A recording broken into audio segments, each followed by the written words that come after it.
Gesù Cristo sono io, tutte le volte che mi hai messo in croce, tutte le volte che sei... Olá a todos, meu nome é Fabrício Vaz Nunes e eu sou professor de História da Arte na Universidade Estadual do Paraná, Campus 1, Escola de Música e Belas Artes do Paraná. E esse é mais um vídeo da série que eu venho fazendo sobre os temas que nós abordamos nas nossas aulas. Geralmente nos vídeos que eu faço eu abordo temas bastante específicos. No caso desse vídeo eu vou fazer um pouco diferente, porque eu vou abordar diferentes estilos, porque nos vídeos seguintes eu vou falar da arte colonial no Brasil e na América Latina. Para isso é importante a gente dar uma olhada para a Europa e ver quais são as principais características dos estilos que vão do Renascimento até o Barroco, passando pelo maneirismo, que é um estilo como que intermediário entre esses dois estilos mais conhecidos. Do Renascimento ao Barroco, então, a gente vai assistir um grande desenvolvimento dos meios expressivos da arte e toda uma nova interpretação também do passado clássico, que se incorpora, se identifica com elementos propriamente clássicos como a racionalidade formal, mas incorpora também elementos que estão ligados ao insólito, ao bizarro e a outros aspectos que podem ser considerados francamente anticlássicos.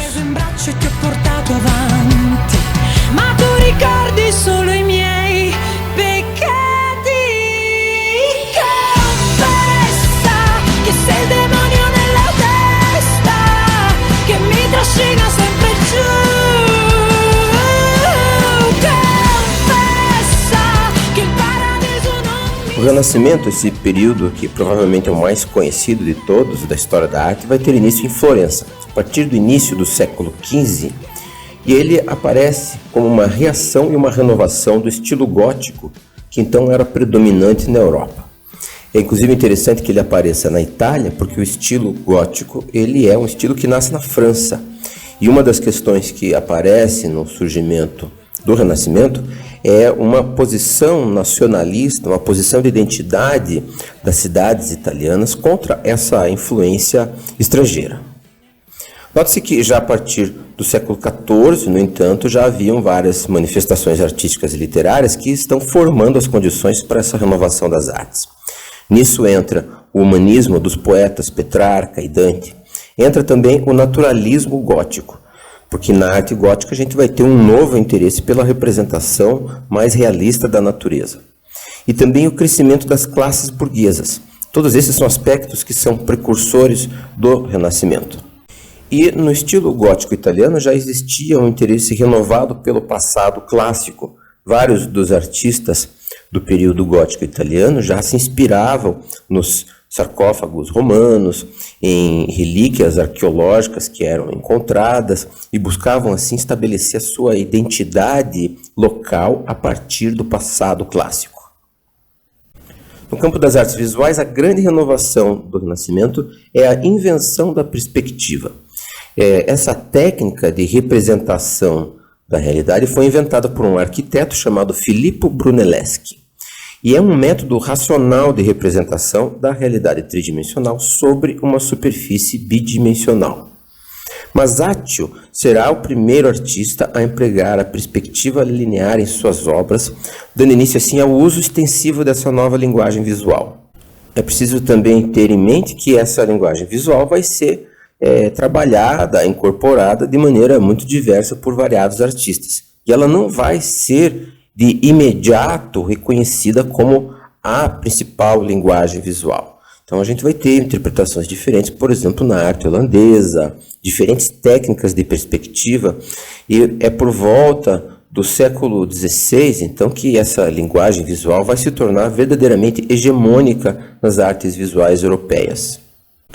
Para a gente entender o processo da perspectiva, é interessante observar esse desenho do artista alemão Albrecht Dürer, em que aparece então o artista fazendo esse desenho em perspectiva de uma mulher reclinada. Observe-se que o artista olha a partir de um ponto. Então esse pequeno obelisco, ele é empregado para que o artista tenha um ponto de vista fixo.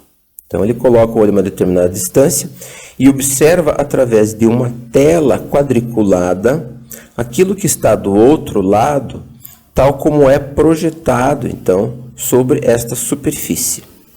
Isso significa que a perspectiva linear ela é feita, em primeiro lugar, a partir de um olho, ou seja, uma visão monocular, que estende então seus raios a partir de um ponto fixo sobre o objeto a ser representado, e na interseção da pirâmide visual formada pelo ponto de observação e os vários pontos do objeto a ser representado, com um plano que fica perpendicular então ao ponto de observação, é que se estabelece a superfície de representação.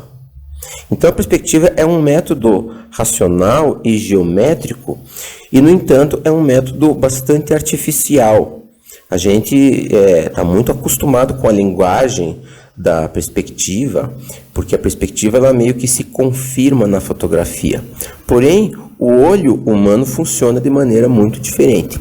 Isso porque não só o olho se move em várias direções, o que significa que a projeção na retina se altera sutilmente à medida em que o olho faz a varredura dos objetos que estão diante da nossa visão, mas também nós temos uma visão que é binocular, ou seja, que combina as informações que vêm a partir dos dois olhos, né? E que o cérebro, então, junta numa única imagem tridimensional.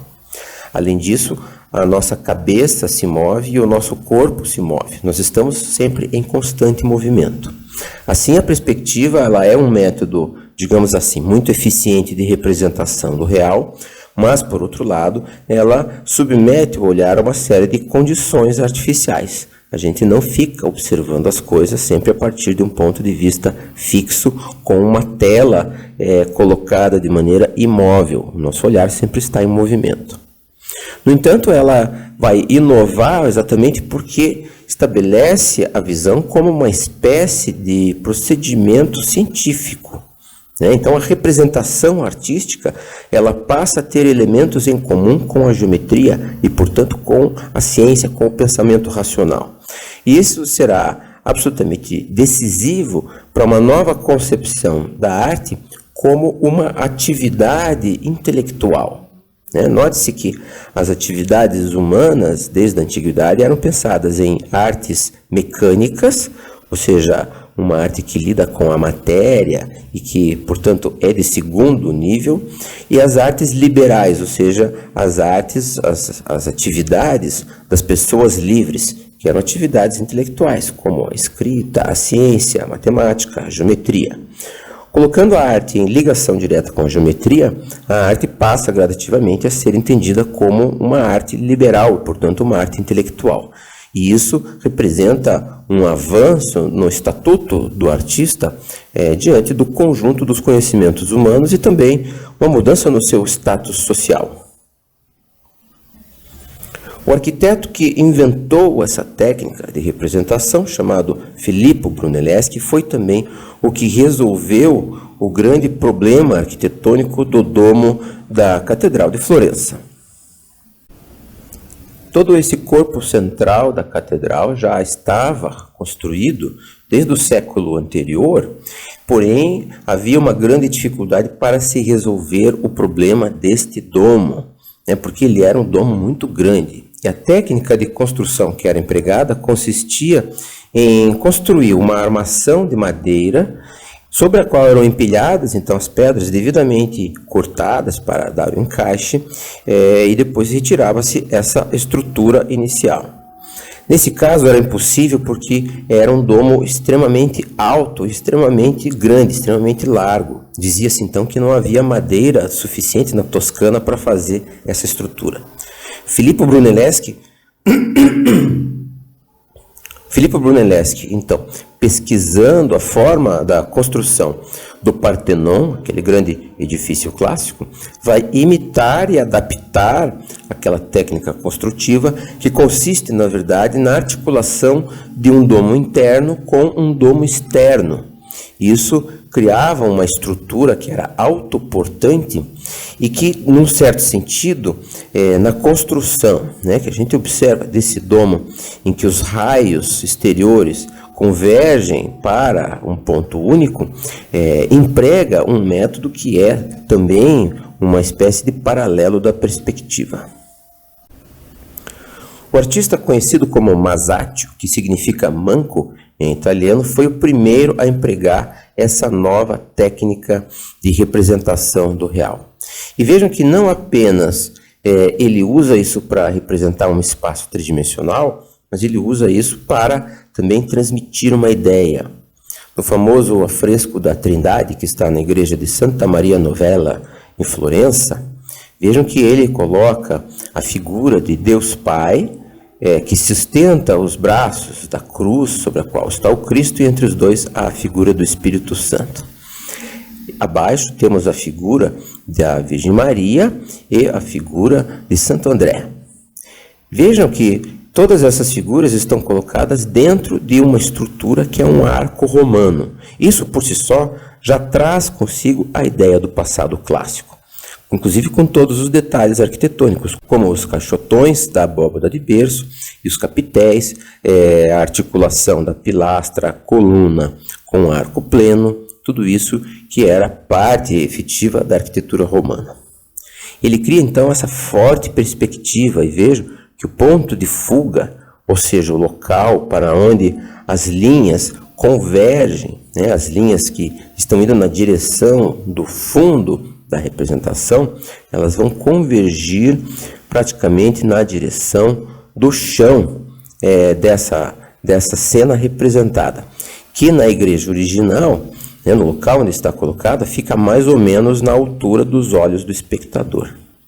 Esse triângulo visual que é aqui estabelecido, ele é enfatizado também porque ele passa pelas mãos e chega próximo ao pé do Cristo, é colocado em paralelo com as figuras laterais que estão imersas, então, neste espaço arquitetônico que é o espaço do passado, o espaço clássico, e também ecoa nas figuras laterais que estão fora desse passado clássico e que são representações dos comitentes, ou seja, dos doadores deste afresco, as pessoas que pagaram por esse afresco.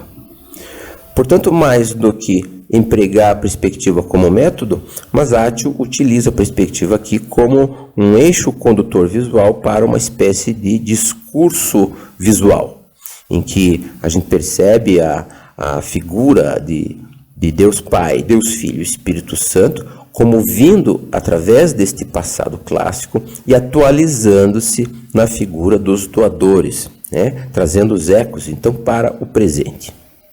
É também através de elementos perspéticos que Masaccio representa a cena bíblica do pagamento do tributo.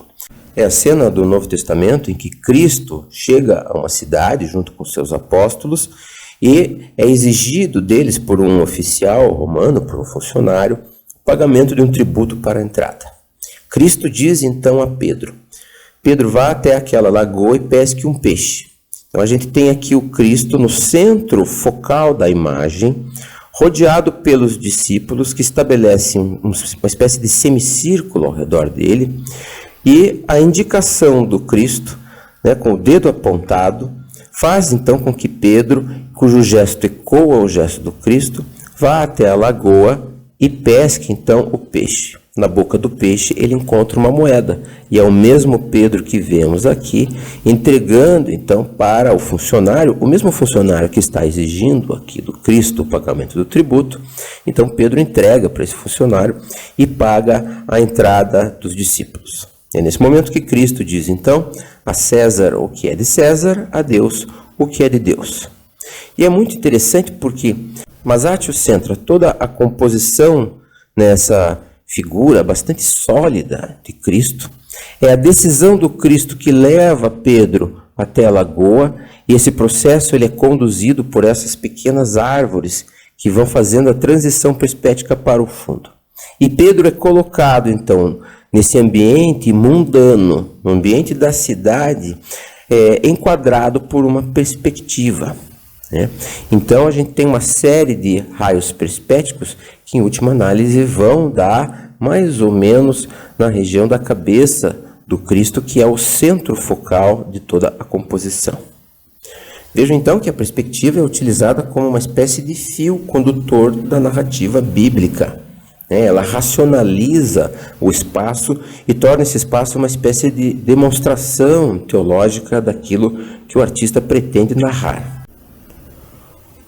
Outro artista importantíssimo dessa primeira geração do Renascimento será o escultor Donatello, que vai empregar a técnica perspética para conduzir a história, a narrativa da cena do banquete de Herodes, quando Salomé faz uma dança, então, para o seu pai Herodes, e Herodes oferece a ela o que ela quiser, e ela pede a cabeça de João Batista. E nesse banquete de Herodes, temos então no primeiro plano a figura horrorizada de Herodes, que recebe a cabeça, então, desse que é o precursor do Cristo. Eles estão sobre uma mesa, onde se desenvolve o banquete, e aqui a figura de Salomé, que se movimenta, denotando a ideia então da dança.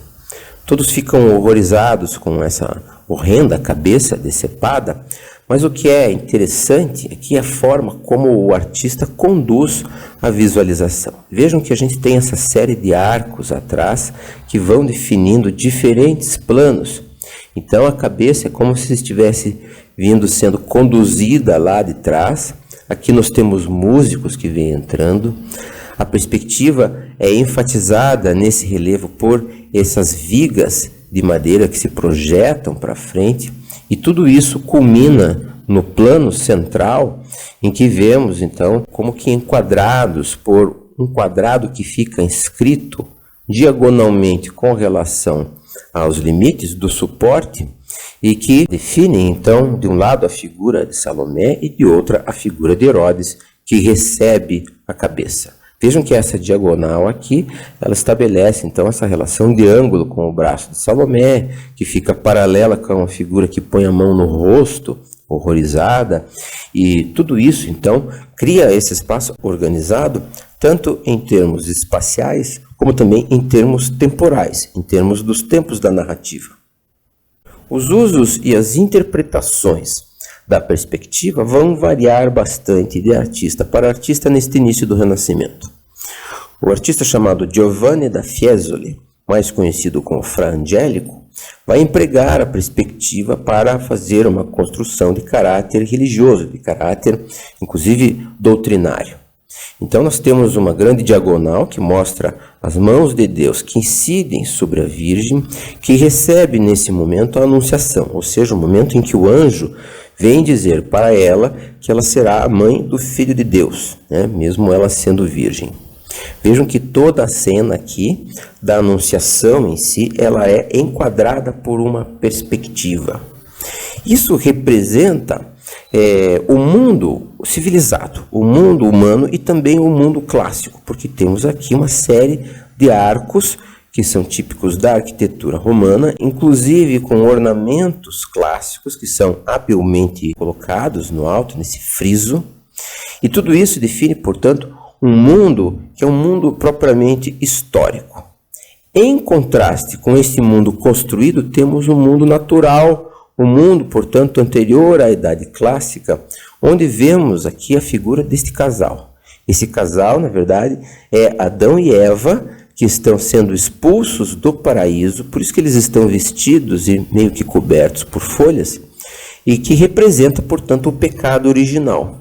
Então temos, de um lado, o pecado original num espaço aperspético, ou seja, como que desprovido de perspectiva, e é esse pecado original, assim como todos os pecados do mundo, que Cristo vem para redimir. A ideia da remissão dos pecados através da figura de Cristo. Temos, portanto, uma espécie de mundo proto-histórico que, após a revelação, após a encarnação, se torna propriamente um mundo histórico. É um mundo em que a gente tem essa construção clássica. Preciso lembrar que, historicamente, o Cristo teria existido exatamente na época de Augusto, portanto, ele pertence à Idade Clássica, e esse momento é então atualizado, num certo sentido, nessa pintura. Na sua construção, no entanto, com o uso das cores, o uso dos dourados, a arte de Fra Angelico deve muito à plástica medieval. Não é como se os esquemas visuais e os elementos de estilo medievais desaparecessem por completo de uma hora para outra, mas sim eles estão sendo empregados dentro de uma nova lógica visual, que é a lógica da perspectiva, que é comumente usada como um elemento de organização do espaço e também um elemento de organização do discurso visual que é proporcionado pelas imagens. Também na arquitetura é muito notável como serão empregados elementos do passado clássico. Essa igreja de São Sebastião em Mantua não poderia contrastar mais com o chamado Opus Modernum ou Opus Francigenum, que é o nome que se dava para as igrejas góticas, ou seja, as igrejas que vinham daquele estilo francês. Recuperando então o passado clássico, Alberti faz essa forma de notável regularidade, criando então uma fachada que é enquadrada então por um quadrado perfeito, encimada por um frontão triangular que resume e sintetiza as forças horizontais e verticais e que é ladeada então por dois pequenos pórticos em arco pleno, de maneira que nós temos uma espécie de triangulação que organiza, modula o espaço, criando essa forma absolutamente racionalista e muito distante daquela decoratividade gótica, daquele excesso de elementos, de pináculos e curvas e formas que era típica do gótico francês. É de uma limpeza formal extraordinária essa igreja, o que mostra como esse novo momento da história cultural e da história artística na Itália é pensado exatamente como uma reação aos elementos decorativos que são entendidos como bárbaros. Por isso mesmo o estilo medieval anterior será chamado de gótico, porque é ligado aos godos, aos bárbaros. Mas os godos, esses bárbaros, já estavam há muitos e muitos anos totalmente miscigenados, misturados, faziam parte, então, da formação étnica de toda a Europa. Então, o termo gótico é um termo que, inicialmente, é um termo pejorativo, significa a arte feita por pessoas de pouca educação, pessoas bárbaras, pessoas não civilizadas. E o Renascimento se propõe, assim como ser esse novo momento civilizatório. É mais forte ainda a presença clássica na fachada da igreja de Sant'Andrea, em Mantua, também de Leão Battista Alberti, que, aliás, é o grande sistematizador da perspectiva. Ele escreve em 1435 um livro chamado Tratado da Pintura, em que ele descreve com bastante precisão o método perspético, atribuindo a sua autoria ao arquiteto Filippo Brunelleschi e demonstrando que o primeiro artista italiano a empregar a perspectiva foi efetivamente Masaccio.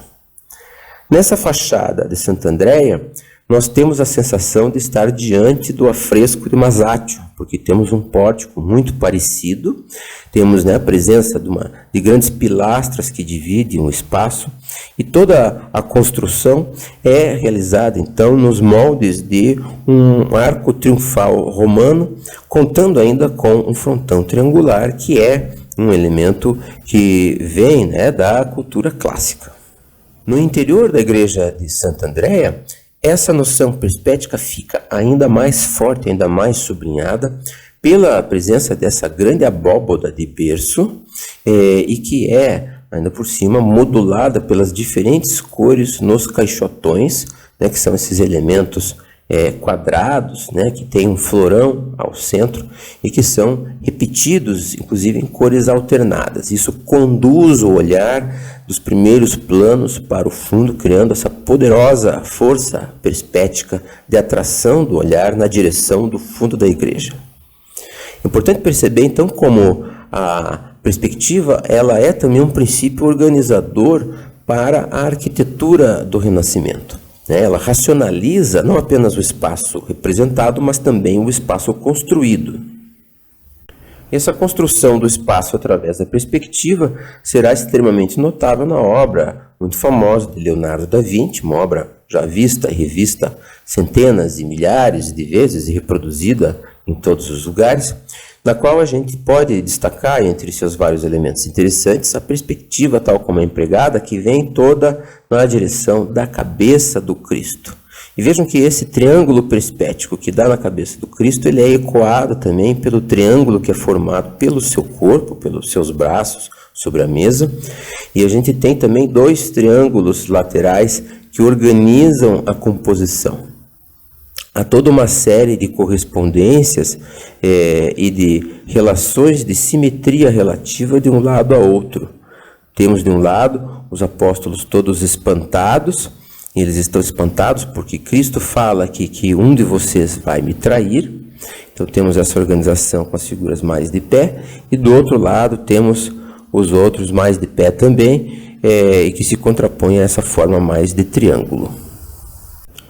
O uso da perspectiva, no entanto, ele não é exatamente uma unanimidade entre todos os artistas do Renascimento. Ainda que Sandro Botticelli seja contemporâneo de Leonardo, as obras de Botticelli têm um caráter passadista, têm um caráter de aproveitamento de elementos que são mais ligados à arte medieval. A paisagem de Botticelli é estranhamente plana. A gente vê aqui as ondas do mar que parecem com uma cortina, mas nada disso impede a grande beleza desse quadro.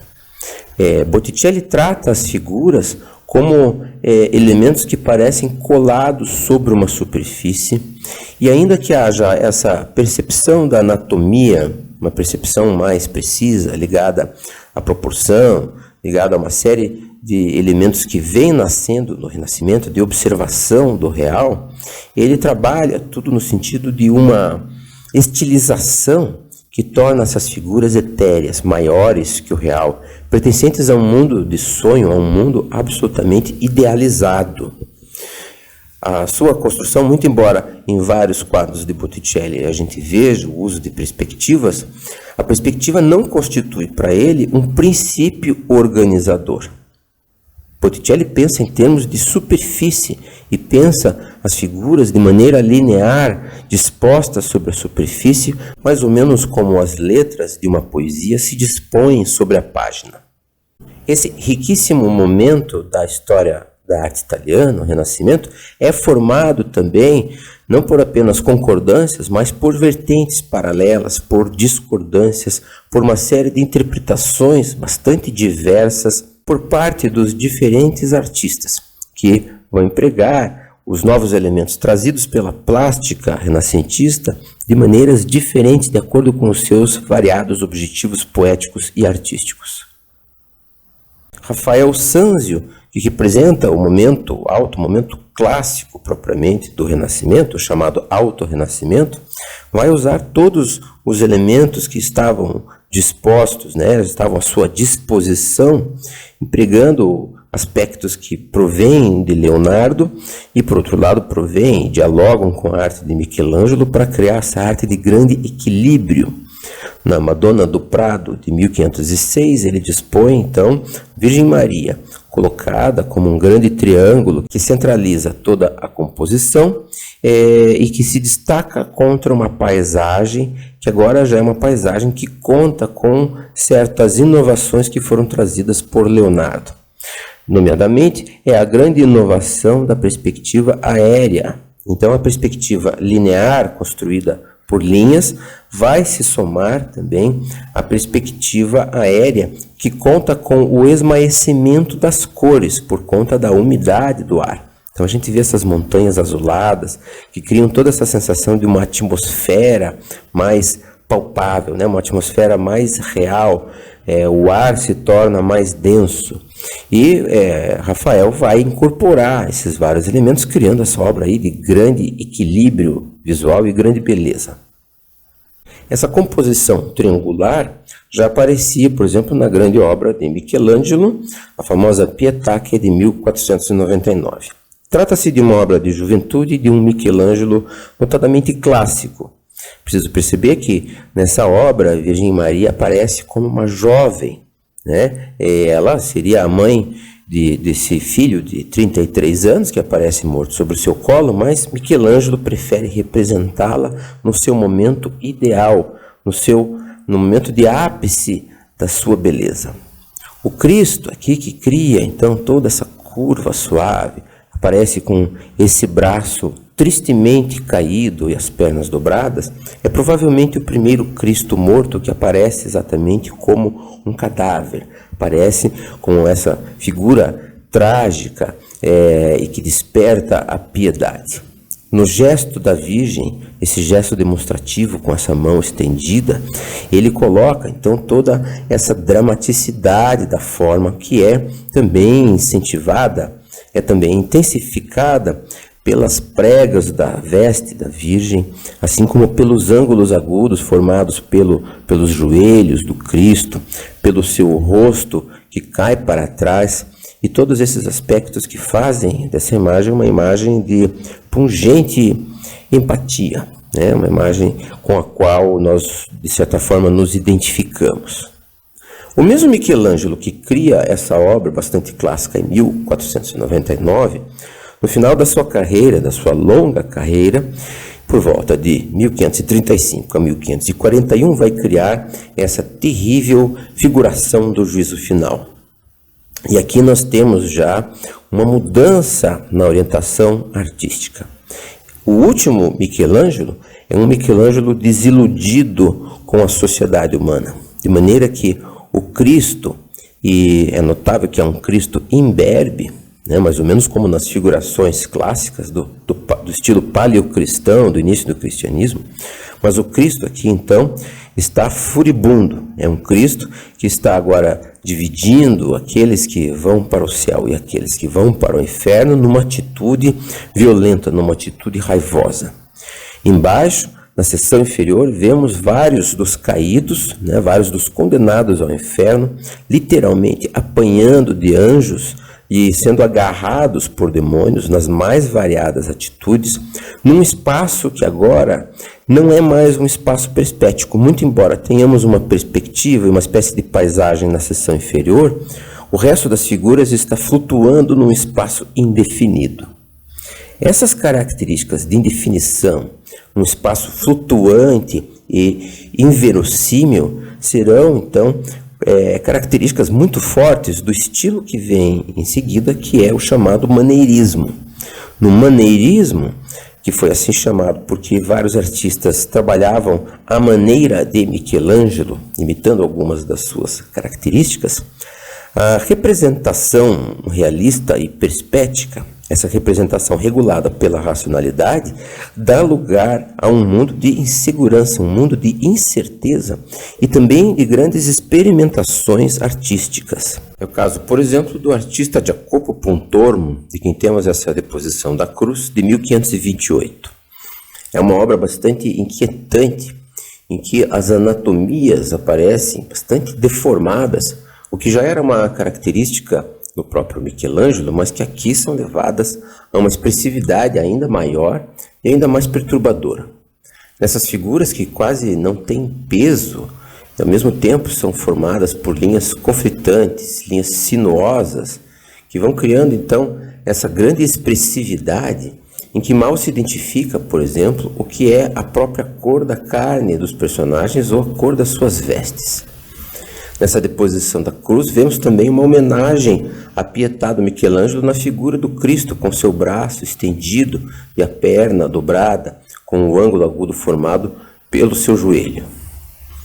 Note-se que as figuras estão também acumuladas, concentradas dentro do espaço, como se estivessem apinhadas, e as linhas são todas conflitantes, criando essa sensação de desequilíbrio, de estranheza, que é uma característica muito forte do maneirismo. O maneirismo expressa, assim, as inquietações da Europa do início do século XVI, em que aquelas certezas racionais do Renascimento vão dando lugar a uma série de questionamentos que vão transportando as pessoas daquela época para uma região de incerteza.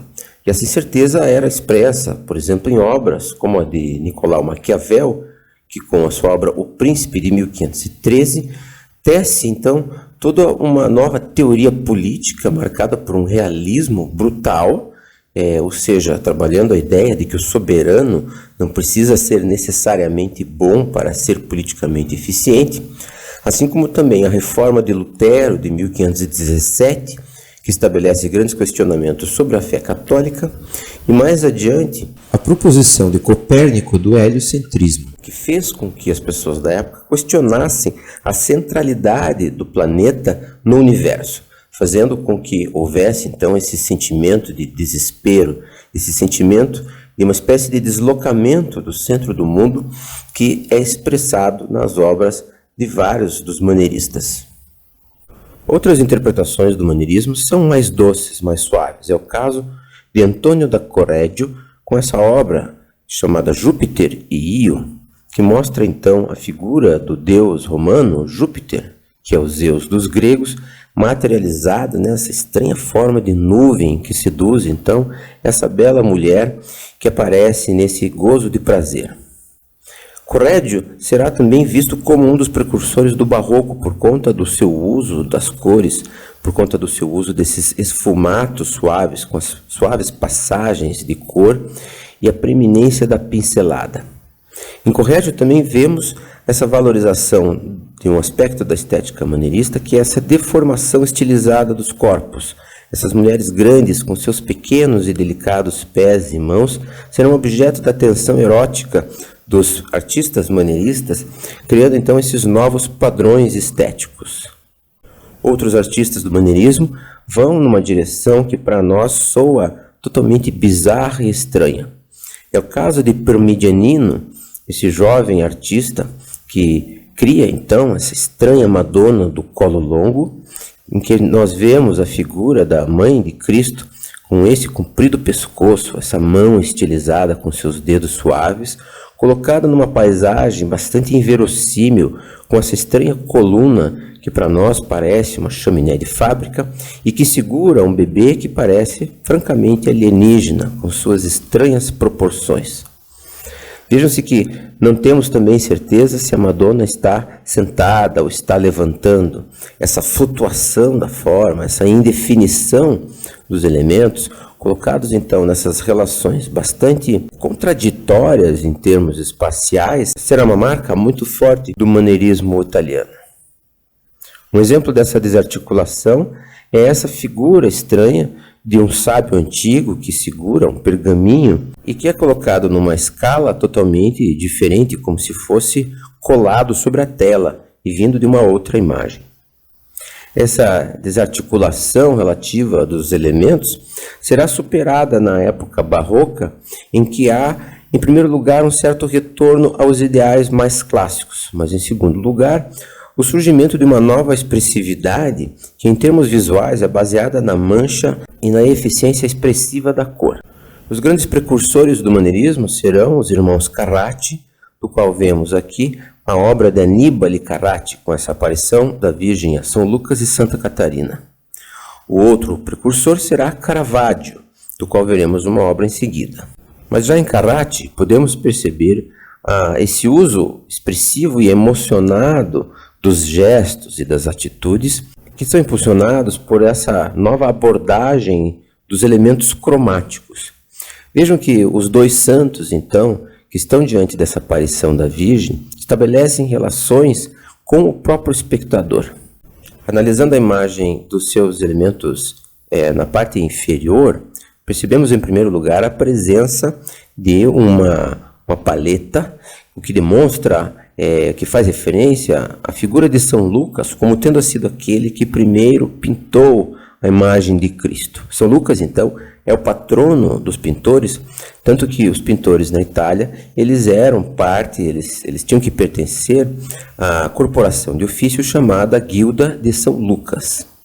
Então, São Lucas é apresentado, então, através dessa figura da pintura, e note-se que a mão dele aponta para nós, espectadores, para a parte exterior do quadro, e com o seu olhar e a sua mão, ele faz referência à Virgem que está no alto.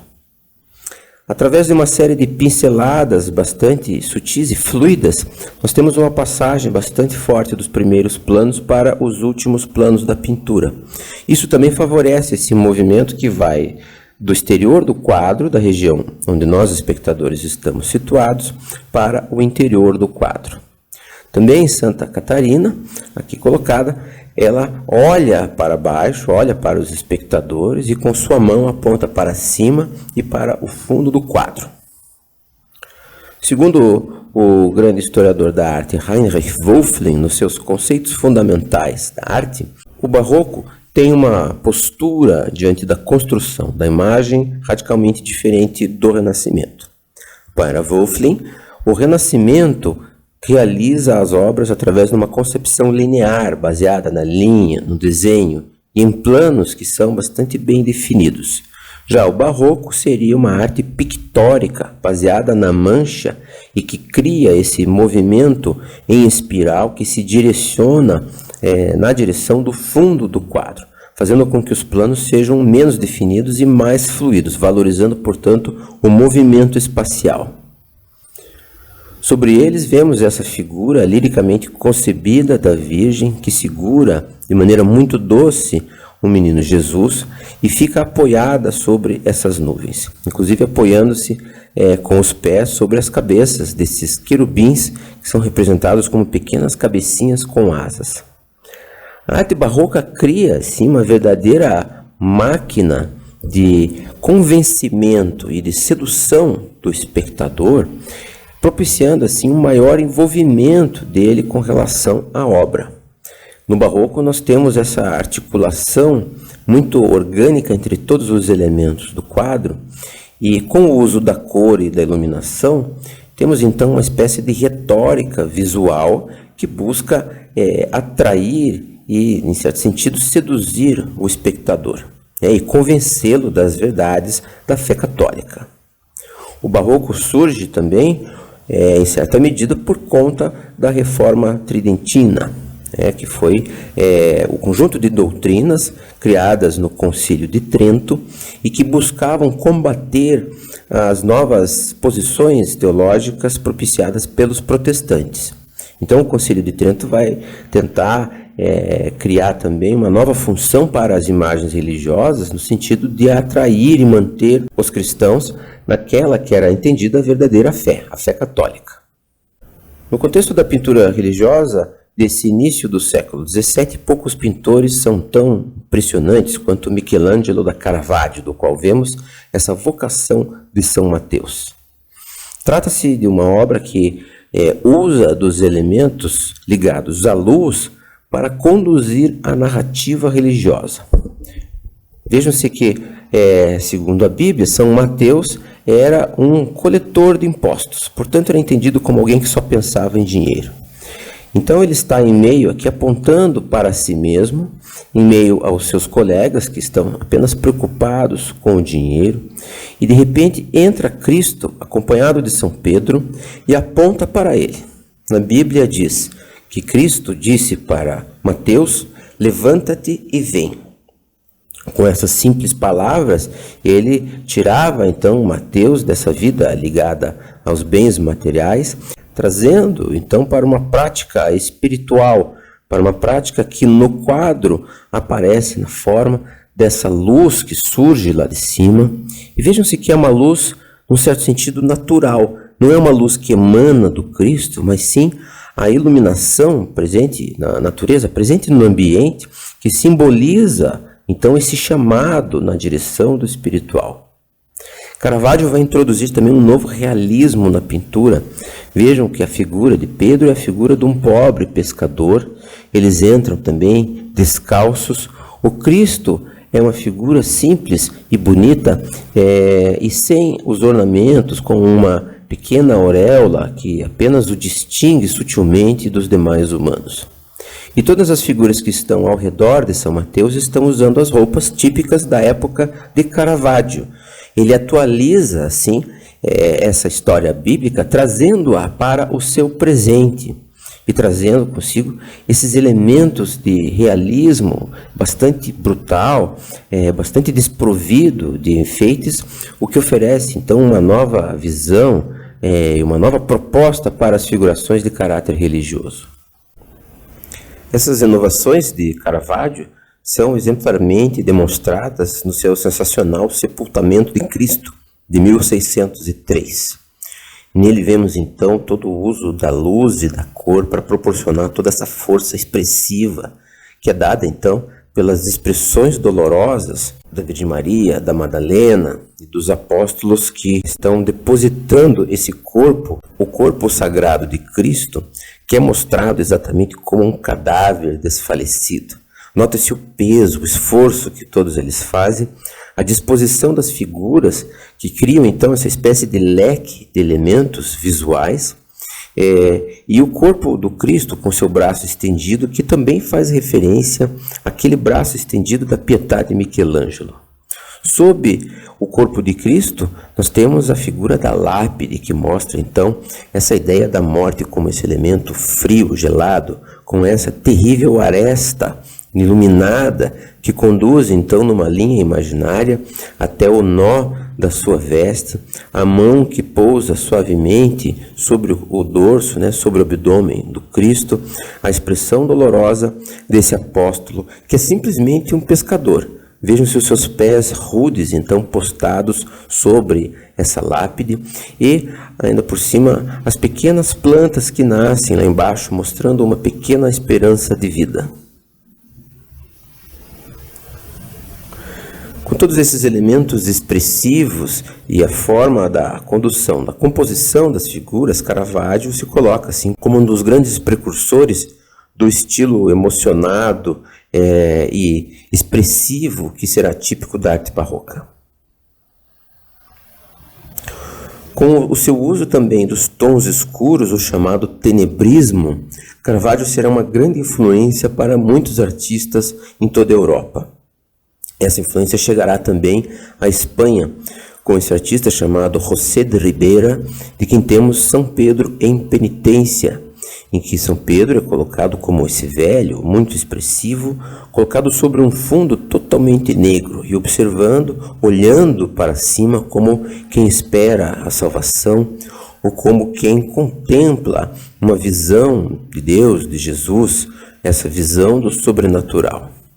O chamado tenebrismo será uma marca muito forte de Ribera, assim como o uso dessas pinceladas mais bem definidas, em que se sente a presença da tinta e se sente o gesto do artista. Nas suas mãos de velho, suas mãos marcadas pelas veias, Ribera também mostra a influência de Caravaggio nesse realismo que se insinua na sua obra.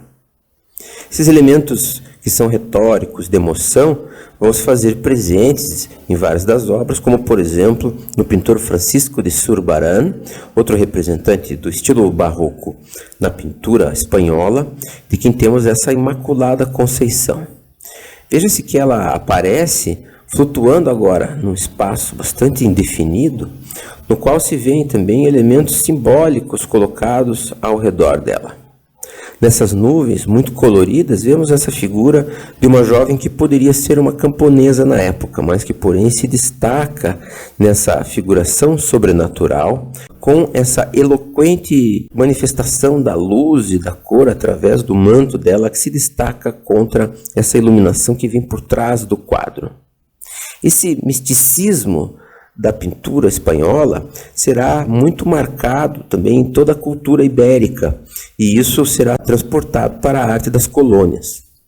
Com seu São Francisco em êxtase, o espectador é transportado então para esse êxtase religioso, esse êxtase mental, em que vemos a figura de São Francisco, cujo rosto apenas se insinua através da luz. É necessário então um esforço do espectador para entrar nessa escuridão e nela revelar então a luz que ilumina essa figura desse místico religioso. É muito interessante nesse quadro como o fundo é tratado de maneira absolutamente simplista. Veja-se que é um fundo bastante resumido, sem grandes detalhes, porque toda a concentração deve estar sobre o rosto de São Francisco e a sua contemplação, então a sua superação da ideia da morte, apontando para esse elemento celestial e sobrenatural. Zurbarán, com a sua articulação entre arestas bastante definidas na pintura, como vemos no seu manto, parece um manto feito de cerâmica. E, por outro lado, a hábil manipulação dos claros e escuros com esse tenebrismo expressivo será um dos grandes pintores místicos do barroco espanhol. E será exatamente esse tipo de misticismo que nós veremos se desenvolver na arte realizada nas colônias ibéricas na América. Outra expressão importante do barroco se dá na arquitetura.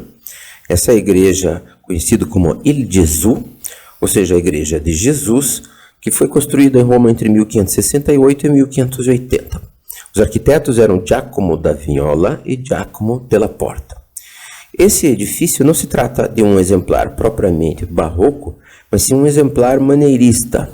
Mas nós já vemos nessa construção vários dos elementos que serão, então, incorporados depois ao estilo barroco. Como um edifício maneirista, ele vai ter a característica de se apropriar de vários elementos da arquitetura de matiz clássico que vinha do Renascimento, porém rearticulando todos esses elementos de maneira a criar uma espécie de síntese visual dos vários elementos arquitetônicos. Uma inovação, por exemplo, é o uso das pilastras duplicadas que se articulam no corpo central, que define a nave central da igreja, uma pilastra com uma coluna, com esse frontão levemente avançado. Sobre ele temos um frontão triangular e um frontão em círculo que aparecem articulados um com o outro. Essa articulação de diferentes elementos arquitetônicos é que será depois radicalizada na arquitetura barroca. Outro elemento que vemos nessa peça de arquitetura maneirista e que será utilizado pelo barroco é o uso das volutas laterais. Essas volutas que são elementos que vêm do vocabulário da arquitetura clássica, mas que são rearticulados de uma maneira bastante diversa. Nesse conjunto dessa igreja, a gente vê então esse elemento em voluta dupla e lateral fazendo a passagem do primeiro corpo arquitetônico para o corpo superior, criando então uma articulação mais fluida das formas. O modelo da Igreja de Jesus será mais desenvolvido e articulado de maneira mais dinâmica na fachada da igreja de Santo Inácio de Loyola, em Roma, construída entre 1626 e 1650. Aqui podemos ver como o elemento das pilastras duplas, assim como a coluna redonda, e o corpo avançado se repete nessa estrutura dessa fachada. No conjunto, porém, temos uma fachada que é toda mais movimentada, inclusive em termos da sua articulação tridimensional desses elementos arquitetônicos na fachada. Então temos as pilastras todas mais avançadas, com o recuo desses elementos que são de transição entre os vários corpos arquitetônicos, e vemos a transição, ou melhor, a alternância entre frontões de semicírculo e frontões triangulares, com frontão em semicírculo que se repete acima. O elemento de passagem também, a voluta, se faz aqui presente, e como que comunica todo esse primeiro corpo para este corpo arquitetônico mais avançado. Aqui temos enquadrado um frontão triangular, e note-se que se alterna o frontão triangular com o frontão redondo na face inferior, assim como nesse elemento lateral mais estreito temos o frontão redondo com o frontão triangular. Toda essa articulação dos elementos vai dotando a forma de todo um dinamismo maior, que será uma característica muito forte do estilo barroco. Assim como a pintura, a arquitetura barroca busca envolver o espectador, seduzi-lo, criando uma retórica das formas que faz com que ele seja incluído numa espécie de movimento cósmico que o eleva a uma situação de maior espiritualidade. É exatamente esse envolvimento que é obtido através da invenção dos tetos perspéticos. Esses tetos perspéticos foram criados por um artista chamado Andrea Pozzo e se constituirão como um verdadeiro modelo para a pintura interior dos templos barrocos.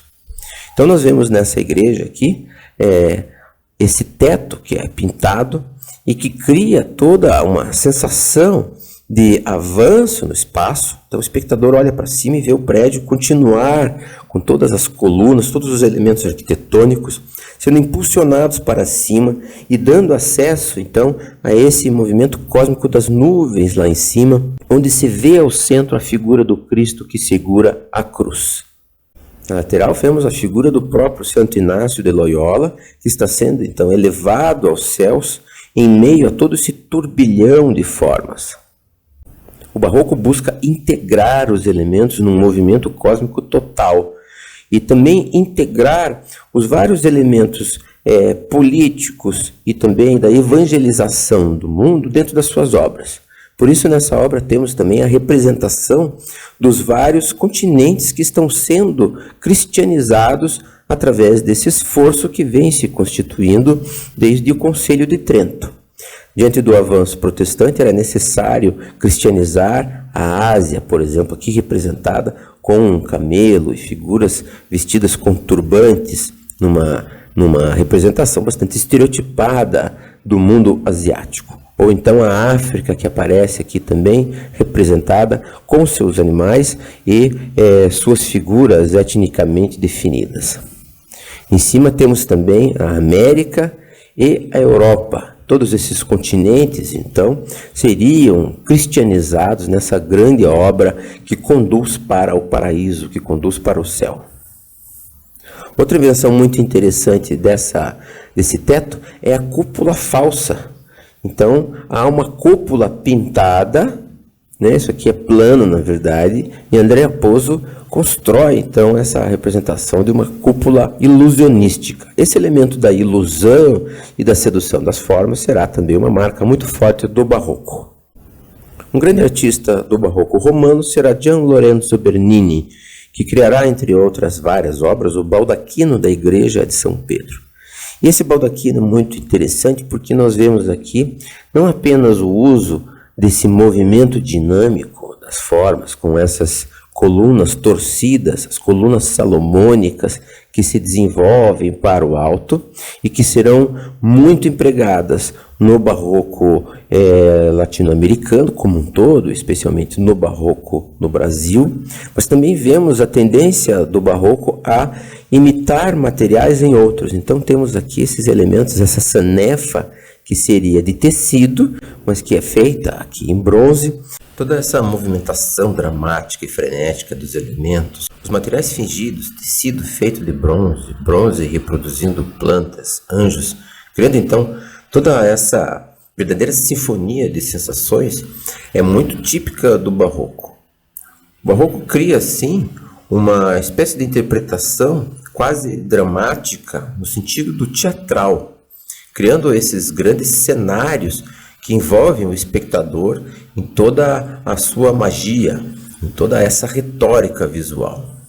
O baldaquino de São Pedro foi concebido por Bernini também para ser uma espécie de passagem entre o piso da igreja, né, em que o fiel se vê apequenado, e ele faz então essa passagem em termos de escala para a cúpula de Michelangelo, essa cúpula gigantesca que fica acima do baldaquino, fazendo a mediação entre o fiel e a cúpula através, fundamentalmente, da presença do símbolo do Espírito Santo representado na pomba que está em meio ao esplendor. O uso de esplendores e desses recursos cenográficos será muito comum no barroco. É também de Bernini esse belíssimo êxtase de Santa Teresa que está na Capella Cornaro, na igreja de Santa Maria della Vittoria, em Roma. Vejam como não só a escultura parece emoldurada por essa arquitetura, mas a própria arquitetura parece ter adquirido movimento. Temos a presença desses frontões interrompidos, chamados frontões quebrados, que dão lugar então a essas linhas contrastantes que formam também um frontão triangular de inspiração clássica. É como se a arquitetura tomasse vida e movimento. As forças visuais se tornam forças musculares. E, da mesma forma também, Bernini não deixa de empregar o vocabulário clássico. Então temos não apenas o frontão triangular, que é de inspiração clássica, mas também os florões e um friso de elementos fitomórficos, ou seja, em forma de plantas, que são elementos que eram comuns na arquitetura clássica, mas que estão sendo empregados aqui de maneira elástica e movimentada. Em meio a esse cenário destaca-se então a figura do êxtase de Santa Teresa, essa santa que descrevia a sua relação com o sobrenatural, com o elemento religioso, quase como verdadeiros orgasmos. E é nesse sentido que essa imagem se coloca para nós. Vemos a santa flutuando em meio a essas nuvens, a essas malucas nuvens de pedra. O corpo dela quase desaparece em meio aos planejamentos, enquanto ela é docemente alvejada por esse anjinho que parece estranhamente malicioso.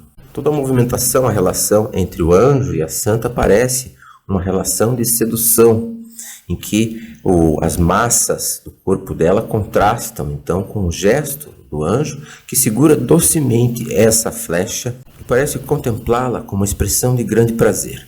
Esse desmaio, que é místico e ao mesmo tempo carnal, coloca-se assim num diálogo estrito com a figura desse anjo sorridente, sedutor, e envolve assim o espectador nessa narrativa que mistura o prazer físico com o prazer espiritual. Essa dimensão do teatral aparece de maneira muito clara na monumental colunata da Praça de São Pedro, outra obra de Bernini, iniciada em 1656, feita então para receber os fiéis do mundo inteiro.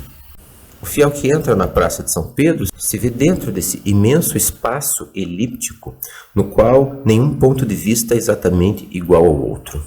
Com essa imensa obra que é ao mesmo tempo de urbanismo e de arquitetura, Bernini mostra então a ideia da Igreja Católica, ou seja, universal, abraçando a todos os povos do mundo. Bernini possui, no entanto, uma inspiração notavelmente clássica.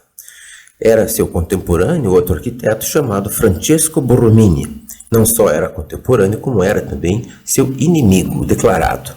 Na igreja de San Carlo alle Quattro Fontane, em Roma, que fica na verdade a poucos metros de outra igreja de Bernini, Borromini fará uma fachada totalmente inovadora, elástica, como se os materiais tivessem se amolecido e derretido. Trabalhando em forma de curva os avanços e recuos da fachada, Bernini cria uma nova interpretação, ainda dentro do espírito retórico, exagerado e emocional do barroco, mas que estabelece uma outra relação com a cidade. É notável como essa fachada se destaca pelas linhas, curvas, por esse aspecto que dá a impressão de uma igreja que estivesse em movimento, estivesse se derretendo. E é também notável como há um grande contraste entre o exterior da igreja e o seu interior, conformado como um elemento orgânico e oblongo em que não há uma única linha reta. Cúpulas e frontões estão todos deformados, conformando-se ao aspecto curvo geral, a essa forma muscular e orgânica que ordena todo o conjunto. Em Borromini, é como se a forma arquitetônica se tornasse uma forma orgânica, viva, e, portanto, inapreensível por uma geometria mais tradicional. Os elementos clássicos estão lá. Existem caixotões decorados com florões, tudo de inspiração clássica, porém, no seu conjunto, na forma como todos os elementos arquitetônicos são articulados, ele cria essa sensação de que estamos diante do inesperado, diante do misterioso. O barroco tem uma profunda atração pela ideia do infinito, pela ideia daquilo que não pode ser apreendido imediatamente pelos sentidos, ou melhor, para aquilo que os sentidos são apenas um meio para atingir, então, a ideia do êxtase espiritual. Olhando para todo o teto da igreja de San Carlo alle Quattro Fontane, podemos ver então como Borromini emprega uma planta totalmente inovadora, criando assim esse senso de novidade, de movimento e de dramaticidade, que é uma das expressões do barroco. Se Bernini tem uma expressão que ainda está muito ligada a uma mentalidade clássica, Borromini cria essa expressão totalmente emocional e dramática, estranha e bizarra da arquitetura barroca. Em Borromini tudo é movimento e contorcionismo, e veremos também a sua influência sobre a arquitetura e a arte do barroco brasileiro. Culminando então nessa cúpula formada por cruzes e formas geométricas, vemos a figura da pomba do Espírito Santo. Exatamente essa dimensão da Trindade católica que corresponde ao seu aspecto mais inapreensível, ao seu aspecto espiritual. O barroco, assim, é uma máquina de efeitos visuais que transporta o espectador, o visitante dessas igrejas, para esse mundo de movimento em direção ao plenamente espiritual.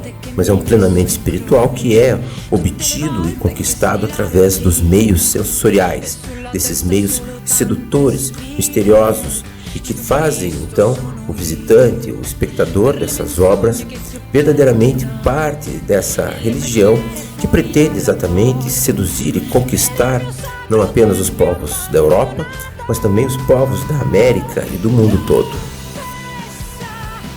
Com essa fascinante cúpula de Borromini para a igreja de San Carlo alle Quattro Fontane, encerro assim essa apresentação de alguns dos conceitos fundamentais dos estilos que vão do Renascimento, passando pelo maneirismo e chegando até o Barroco.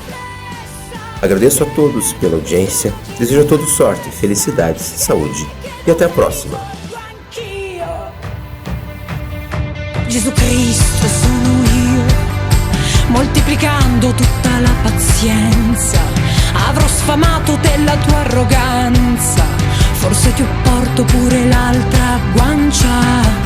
Gesù Cristo sono io, che di miracoli ne ho fatti tanti, ti ho preso in braccio e ti ho portato avanti, ma tu ricordi solo i miei.